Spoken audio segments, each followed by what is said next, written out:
Today's big shot is Michael Johnson, Chief Executive Officer of Herbalife, the multi-billion-dollar nutrition and supplement company headquartered right here in Los Angeles. For the past decade, the noted health and fitness buff, who publicly uses the products he sells, I am a product of the product, has become a poster boy for the company, often cycling 30 miles from home to work, competing in triathlons and engaging Herbalife in sports ventures he makes his work and play. After 17 years at the Walt Disney Company, the last several running Disney International, Johnson said Herbalife and its healthy living mandate matched his own, and he was lured away. I get passionate about this place. Hello, Herbalife! For thousands of mostly Latino distributors, he's a huge inspiration. Here's to Herbalife! Let's go, ladies and gentlemen! God bless you! He's also been popular with shareholders for taking over and revitalizing what was a declining business. In 11 years, he turned the company from a $1.3 billion business into a $5 billion global giant today. But the past 20 months have not been easy for Johnson or for Herbalife. Not since the Federal Trade Commission, the FTC, launched a formal investigation into the company, which has sent the stock on a roller coaster. It began with billionaire hedge fund activist Bill Ackman taking a $1 billion bet against the company, accusing it of being a pyramid scheme that preys upon the underclass, poor, and mostly Hispanic. That prompted billionaire Carl Icahn, with an old grudge against Ackman, to jump in, champion, and invest in Herbalife, igniting a bizarre battle of billionaires and a wicked war of words on Wall Street. I really had it with this guy, Ackman. He's like the crybaby in the schoolyard. That's thrust Johnson's nutrition giant into headline news for months. For the first time, Johnson agreed to sit down at Herbalife headquarters to talk with me about the company he defends and champions. Michael Johnson, thank you for agreeing to this interview. You're most welcome. You're the man behind this company. We get a chance to finally get to know a bit more about who you are and what your vision is. How much would you say the company has your imprint and identity in it? Well, that's a good question. I think you have to ask a distributor that. You have to ask, somebody who is participating in the business. On a very personal level, I'm 100% engaged and love the company, love what we do, love the way we go to market. The people who you get to meet, the stories that you get to hear every single day are incredible. And so you feel part of that. As far as an imprint, I think that's for the historians and the folks like you to figure out. I'm impassioned about this place. I am, everybody will tell you I'm OCD, in here, that no detail is too big or too small, which drives some people crazy, but so I feel very... You just gave me a tour of the company, and you know every, minute detail of every division, its history, the ingredients to products, seeds that go into making your soy products. To what extent does your passion for fitness and nutrition, which you are emblematic of and have been for, a long time, even before you came to Herbalife, how much of your passion is, now reflected in the brand? Probably too much. What is your ethos? I mean, what is your ethos on fitness, and how does it align with the mission of Herbalife? I have no desire to leave Earth. I don't know what's on the other side. And I want to do everything I can to help this Earth be a healthier place. Whether that's through nutrition or better life, an economical upgrade for people. That's my mission on this earth. Let's make things better. The old Boy Scout saying is, leave the campsite a little better than you found it. We can argue about the definition of better, but I think getting people healthier, giving an economic opportunity to people who may not have had one, is a pretty good thing to do. And so I feel pretty strongly that we're doing a good thing here. I know you don't want to get into too much of the tit-and-tat accusations that Ackman has leveled, but how personal has this been to you? It's not just attacking your company, it's attacking your integrity, your ethos, your vision for this company. Ignorance it creates a lot of false impressions. And I happen to think that our attackers are ignorant about what we really do and who we really are. This is a war, and for any of us to think otherwise in here would be foolish, because this guy has spent $50 million to try to ruin this company. Name another company this has ever happened to. This is unique in the American business landscape. There's nothing that's ever happened like this before, and the tactics that are being employed against us. And someday when the book is written, people are going to go, you gotta be kidding me. You got to be kidding me, because we see some of the dirtiest, the lowest tactics that can be used in any atmosphere. What has been most offensive to you? You know, I think that there's been areas, and I don't really want to talk about them, that have touched over that have been very personal. You know, that are things that have happened in my life that before all this happened never occurred before, and it's just, it's stupid and it's sad, and it's you know, I could get angry about it, but we're going to just keep building this company. It's just going to keep getting better. Oh man, how do you find something bad into something that's improving people's lives with better health and nutrition and giving an economic opportunity to people? What other CEO gets to, other than all the tech and all the crap that's going on out there, what other CEO gets to walk into their job every day going, I'm improving lives today. I'm making people healthier and better. Their stories are real stories. You know, at Disney, we sold stories and we told stories, and we're really good at it. Here we create stories. We are the story. People's lives improving. And you're moved by the stories. How could you not be? You'd have to be the coldest human being on earth. And every one of these big events, I spend time with probably 10 distributors who are distributors starting their business, on their way up, trying to figure it out. And you're moved to tears in some of these meetings. I mean, you'd have to have a heart of stone not to be. What is the status of the investigation? Well, we're going through a process. We're working very closely with them. We are very, very confident that as the FTC comes to their investigation finality, or they get all the facts on the table, they're going to go, this is a pretty good company. Your stock price has taken a hit. What do you say to your shareholders on how they should rally to ride out this storm? We're highly profitable. We're going to continue to be highly profitable in this company. Stock price is emotionally affected right now. I mean, you watch it one day to the next. Somebody says something, you know, what I call these knuckleheads in bathrobes who blog. You know, they're out writing something, and our stock will move 8%. And you're just like, what? There's no fact. We're going to be just fine. This company's going to be stronger and better than ever, and that stock price will reflect the value that's truly in this company. How big a difference was it for you and for the company when Carl Icahn jumped in and took 17% and 5 board seats? Well, Carl is a wise investor, and people understand his wisdom, and so his was obviously a strong confidence move, and a good move for him, and a mark of confidence for us. And so we have Carl's representatives on our board. They've been phenomenal. What's the best counsel or advice they've given you to ride this out? Patience is a big part of the game. Be honest. Keep the performance of the company up.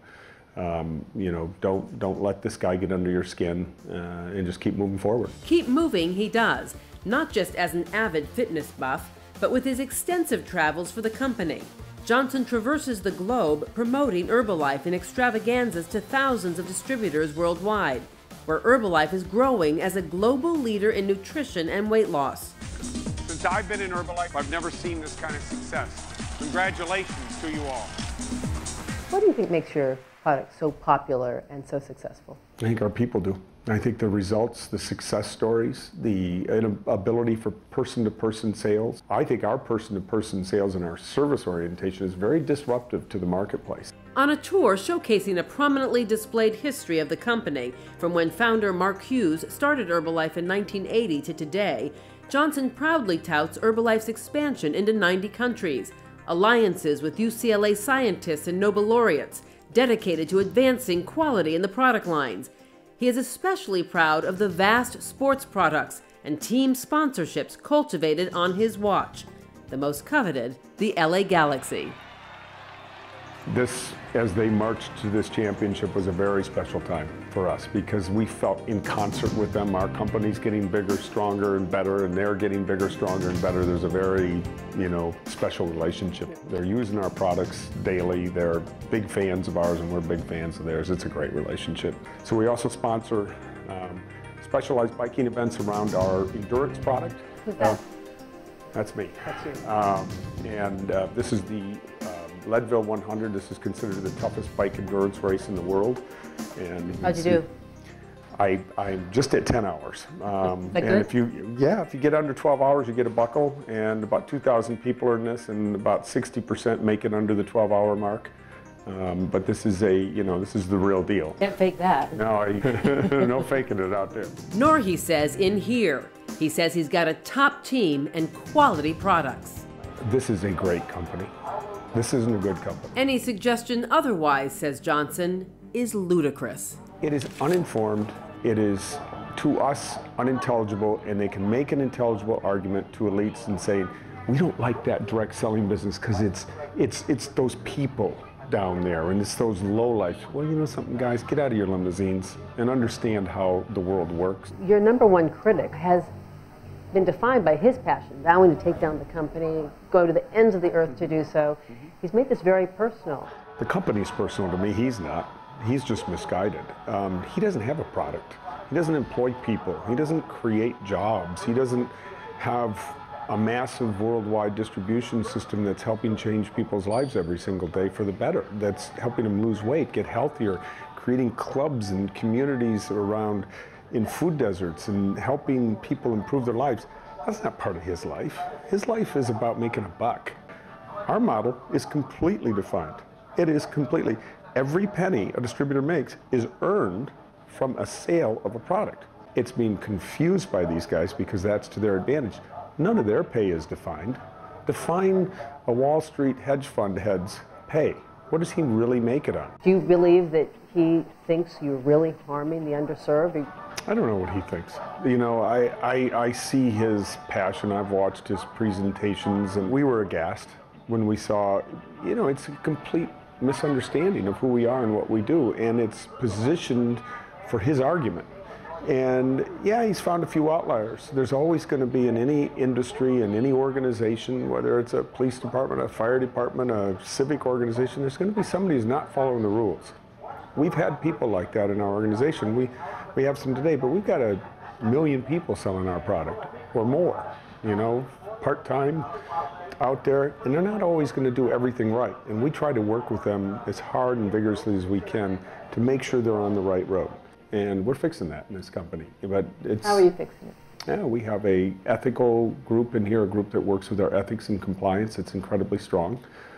We've worked very closely with our distributor leadership to say that the future of this company is based on honesty and integrity and truth, and that's the ethos of this company. To those folks who say, look, but you have some examples, very small, less than 1%, to actually make that huge profit selling Herbalife. Oh, you mean there's a 1% out there? Less than 1%. Is it unfair to show them as shining examples when the majority will never be able to access that dream? Is it unfair for people to have aspirational people like Elon Musk or Richard Branson in their life? Is that unfair? I mean, these people who have done extraordinary things in their life. We have distributors who are extraordinary. Not everybody's going to make it to the CEO suite. Not everybody's going to make it to the Pope's seat. Not everybody's going to make it to that seat. It's an aspirational and inspirational thing. What we have to do is make sure that they're not making it seem easy. And what do you say to your critics who say, yeah, but the majority of your distributors do not make any money. They make less than $1,000 in an entire year and no commissions in a year. I'd say $1,000, that's a lot of money to a lot of people. This is what these elitists don't get. That most people come in here for part-time income. They're not coming in here to recruit someone or build an organization. We know all the numbers. We know who recruits people. We know who sells product to somebody else. It's obvious in our numbers and what's going on. This is what these people fail to see. Bill Ackman says these nutrition clubs are bogus and they're like Enron trading centers that are fake. They're really recruiting people to create profit. What do you say? I just laugh. I said, let me take you on a magic carpet ride through Herbalife. The nutrition clubs that are taking place, the groups that get together, the women who don't even know each other, who are now part of a neighborhood and a community, who are going for a walk at 10 o'clock in the morning and talking about how to make their communities better and getting good nutrition, and they're losing weight and feeling better. There's something wrong with that. Critics also accuse Herbalife of targeting and preying upon Latinos, exploiting a vulnerable Hispanic community that makes up 60% of his distributor base. We're a Latino company because Latinos came to Herbalife, not because Herbalife sought them out. We're producing our materials in Spanish. We are making sure that we have meetings in Spanish. The company has roots in a very familial style, and that's very Latino. We call it the Herbalife family, and we're not ashamed of that. We're very proud of that. The Latino, the blood, if you will, it's in this company, and it feels great. This is a great opportunity for anybody, everybody. And Latinos grabbed it a little stronger. All of a sudden, all the non-Latinos are seeing these guys rise up, making money, getting recognition, and going, whoa, what are they doing? What's taking place here? And they're embracing the model. Powerful Latino advocates have weighed in support of the company, most notably former Surgeon General Richard Carmona. He's a board member now. He went from, I'm just going to take this meeting to be polite, to I want to be part of this. He said, you have here what I wanted to do as the Surgeon General of the United States of America. You have a health system that is active at a community level. And I said, yes, yeah. And that's what our enemies don't get. In an office filled with photos of his family and deep-rooted LA relationships, it's clear Johnson has a lot of support. It's also clear the attacks hurled against him and his company have not been easy. I am bewildered by these arguments, frankly. I understand what's behind it. I'm a big boy. What is behind it? Money. This is all about money. Would you ever invite Bill Ackman to tour Herbalife in your facilities and see your operation? Sure. First on your priority list? No. No. Bill Ackman's got a lot of money invested against this. And I think the only thing he cares about is being the richest man in the world. And to me, that's a very sad pursuit. When this is all said and done and this book's written, what should we learn from watching this epic battle unfold? Boy, that is a great question. And I don't know if I have a great answer to that question. I think that you have to stick to your principles. You have to have integrity. You have to be core to your beliefs. You have to stay strong sometimes, that there's going to be, that the world isn't fair. And, we're seeing some of the unfairness. And it's been a lesson for me. Some things have been uncovered. A little of my naivete has gone away, which is sad. It's made me more suspicious about certain things. Things he can't talk about right now. What steels his resolve? He says conviction in his company, core values he learned from his parents, and a deep sense of responsibility. I have a lot of people that I feel responsible for every day, which is sometimes tough, but it's a mantle I'll grab and take. I'm okay with that. These are wonderful people. I feel a huge responsibility to them. That's why I'm very impassioned about our company and the position that we're in right now with some of the things that are happening right now. My mother and father were incredibly strong influences in my life, and integrity was the name of the game in our house. If you did something wrong, own up to it. Just never tell that lie, because you're going to lose the trust. And I think what we've done here is we've built an integrity and a trust in our organization, in our people, in our product. And if I'm the one out in front leading that, okay, I'll take that responsibility. I look forward to coming back when the investigation has its conclusions and we can talk again. We're on a very good road here. Thank you. Thank you. Michael Johnson with Herbalife. And I'm Giselle Fernandez with Big Shots. See you next time.